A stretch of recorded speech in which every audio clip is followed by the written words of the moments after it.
Welcome back. Now, President Akufo-Addo has revoked the appointments of all metropolitan, municipal and district chief executives with immediate effect. A letter cited by TV3 and addressed to all MMDCEs from the Ministry of Local Government directed at all MMDCEs to hand over their relevant duties to Metropolitan, Municipal and District Coordinating Directors by virtue of Article 243B of the Constitution of the Republic. According to the statement, His Excellency, the President of the Republic, has revoked all the appointments of all MMDCs with immediate effect, the letter said. The letter, signed by the local government Minister nominee Hajia Alima Mahama, indicated that the regional coordinating directors are to ensure the smooth handover as directed. President Akufo-Addo has already indicated that Ghanaians will start electing their MMDCs in 2018. The election of MMDCEs was one of the promises of the New Patriotic Party in the build-up to its election victory in 2016.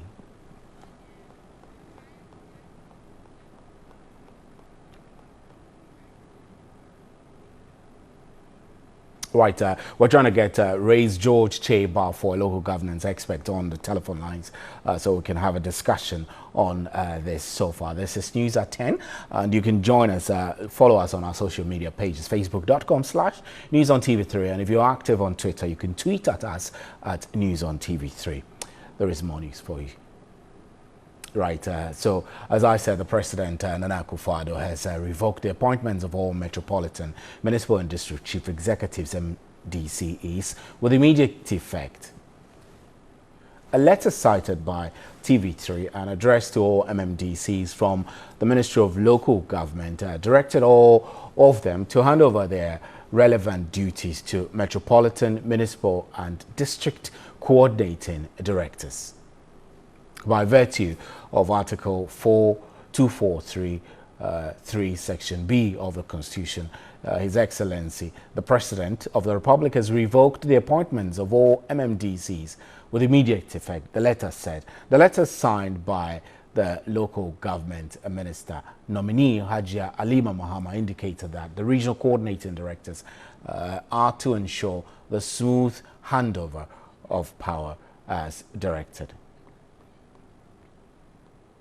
All right, so quickly let's go on to the telephone lines and speak with George Che who is a local government expert. Good evening, sir, and thank you. So first of all, the letter was issued and signed by Hajia Alima Mahama, local government minister nominee or designate. Should that be the case? Is this a legal issue, or you think that it's normal? Well, looking at the way the content of the letter has been crafted, I think in my opinion, there's no legal issue arising out of it, because she signed the letter on the directives of the president. So once the president had directed her to take the action, it presupposes that the action is coming from the president himself. So in that regard, I don't think there's any contention about the content of the letter. But there are many who might wonder why the rush in asking MMDCs to hand over power if the president is not yet ready with a team to take over from them. I mean, do you feel that we should be moving away from these what I call knee-jerk reactions, where we take such decisions without recourse to the current occupiers of that position? Well, sometimes some of these decisions are based on the peculiarities of the situation. You and I do not sit at where the president is.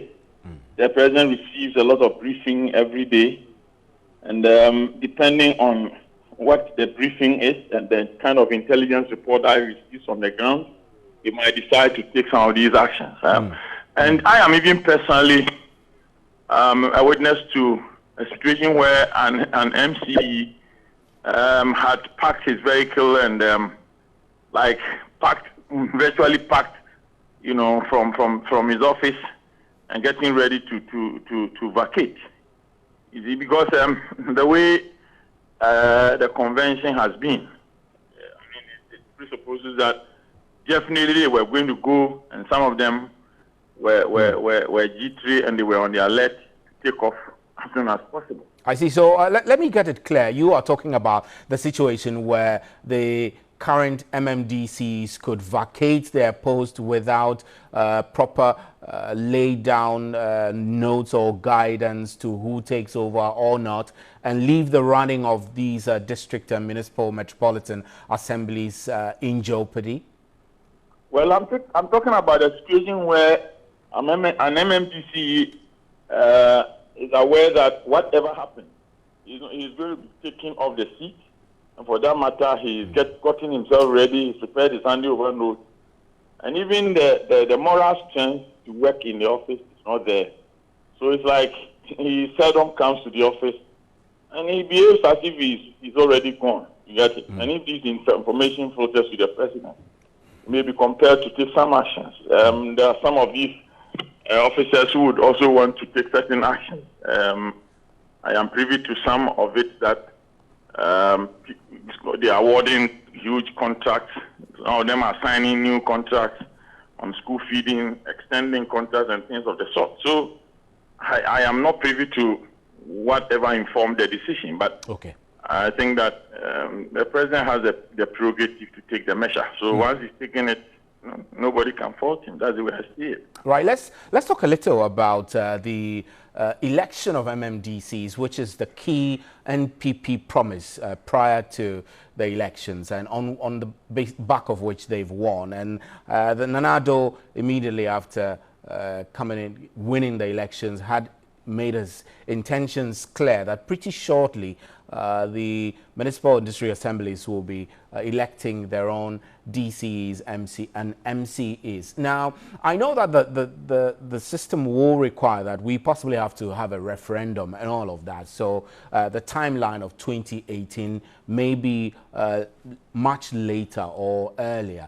I need to find out from you whether you feel that in the event that MMDCs are elected into power and then there is a change in government, these situations where they're just asked to go away might not come up, or what? Or you think it will be business as usual? Well, once the legal arrangement is changed and the MMDCs are directly elected into office, it will not be possible for this kind of situation to come up when there's a change of government. That has been the advocacy that some of us have been engaging ourselves in over the years. And it's important that we take a serious view of the proposal to get them elected. I don't think that the constitutional regime requires a referendum to change the provision regarding the election of MMDCs. Article 2431 is not an entrenched provision. It's a non-entrenched one, so it requires the parliamentary processes to effect the constitutional amendment. So I believe that it could be done within the stipulated period, except that a lot of work has to go into it because we haven't been able to determine the mode of election yet as to whether we're going to open the Pandora box for everybody to contest, whether we're going to set a criteria, whether we're going to go partisan or not. Those things have not been clearly defined. Right. So I believe that we ought to go through all that before the election process. But okay, with the parliament, with the constitutional amendment, that will be easier, provided Parliament secures the 2/3 requires. Now let me move away from this local government issue and task you to comment briefly on the appointments so far made by President Nana Akufo-Addo. So far, 36 nominees have been mentioned for 36 ministerial positions at appointment. There are those who say it's just a little bit more than the current number of ministers, I think from 24 or so to 36. What is your view on this, the appointments, the number of ministries so far, and the explanation by Nana Addo that 6 of the new ones are actually supposed to be at the presidency? Well, first of all, I believe that the authority to align ministries and to appoint ministers to superintend over these ministries are the prerogative of the president. And as far as I can determine, the factors that influence the president's decision to align a ministry or to shape up a certain ministry is with regards to the kind of social contract that he has with the people. Looking at it from the point of view of Nana Akufo-Addo, he promised a one district, one factory to Ghanaians. He promised to set up a Zongo development fund and to ensure the rapid development of these Zongo areas. He also promised to set up, to establish a national sanitation, a program, and then also set up a national sanitation fund to fund sanitation in this country. So my observation is that he's trying to realign the ministries to respond to the vision and the promises that he has made to Ghanaians. That is why, for instance, once he promised to create new regions, he has set up a ministry to directly and specifically deal with that specific promise to the people that he's going to create more regions. Right. I believe he doesn't want it to be a kind of a football that will be played by various ministries who would have something to do with the creation of the new region. So he has a specific ministry that will deal with a specific promise to the people to expedite action on the promise. And right. If I look at it from that perspective, I believe that it's a good idea. There've also been talk about duplicity of the roles. Do you think that some of the roles have been duplicated? For example, we do have a senior minister, and then we have a chief of staff, we have a minister of transport, then we have minister of aviation, we have minister of railway, and all of those. You don't see duplicity anywhere? Well, it depends on the way the situation is managed. The president has decided to create these ministries. He has to clearly delineate their functions. He has to determine which specific functions that each ministry will have to perform. If that is done, then that problem will not arise. And then also at the ministerial level, the major activity is a macro framework for some of these actions that are supposed to be taken by the ministry. But the micro implementation will be done at the local level. Most of these things like sanitation, like one district, one factory thing, all of it, a lot will be done at the level of the assemblies. And for that matter, once the assemblies are the institutions that are going to micromanage it, I doubt whether a ministry which is not going to do direct implementation would have to necessarily develop any conflict. Right. Mr. Chebafo, we're grateful for your time. Thanks very much. George Chebafo is a local government expert, and he joined us to share his views on various issues around the appointments and directives by the president to remove from office all MMDCs. My name is Stephen Enti.